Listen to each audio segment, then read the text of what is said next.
ఎప్పుడైనా చూడటం? ఇప్పుడే చూసాను. ఇప్పుడే చూస్తున్నారు. ఓకే. అండ్ ఇప్పుడు జూనియర్ ఎన్టీఆర్ గారు డబ్బింగ్ చేస్తారని మొన్నటి వరకు రూమర్ వచ్చింది కదా, ఆయన చేస్తే ఎలా ఉండేది హీరోకి డబ్బింగ్? ఏమండి దాని గురించి మనం మాట్లాడుకోవచ్చు. అది చేస్తే ఒకవేళ ఎలా ఉండేది అని అంటున్నా. హీరోకి సెట్ కాదేమో అనిపిస్తుంది నాకు. కాదు అనిపించింది. ఓవరాల్ గా మీకు ఏం అర్థమైంది సంభాజీ మహారాజ్ స్టోరీ? అతను బాగా చెప్తాడండి. సినిమా అయితే మంచిగా ఉంది. It's good. ఆల్రెడీ స్టోరీ తెలుసు నాకు.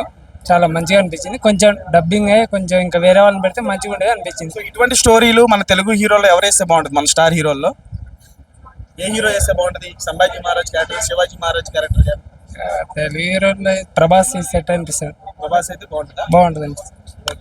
అంటే ఇప్పుడు హిందీలో 500 కోట్లు కలెక్ట్ చేసింది కదా, తెలుగులో ఎంత కలెక్ట్ చేస్తుంది? దాన్ని మనం చెప్పలేము సార్, మనకు తెలియదు.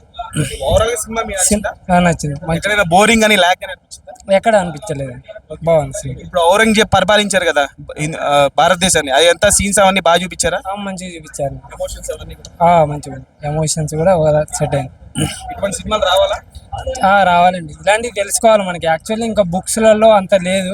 కొంచెం బుక్స్లలో చాలా వాళ్ళ గురించి ఉన్నది, మన గురించి లేదు. మంచిగా డబ్బింగ్ సెట్ అయిందా? సార్ అంటే హిందీ ఉన్నంత అంత వర్షన్ లేదు కానీ ఓకే ఓకే. ఇంకా వాయిస్ ఇంకొంచెం మంచి హీరో క్యారెక్టర్ డబ్బింగ్ డబ్బింగ్ కొంచెం బాగుంటుంది, మంచిగా ఉంటుంది అనిపిస్తుంది. హిందీ సినిమా అనే హిందీలో చూసారా?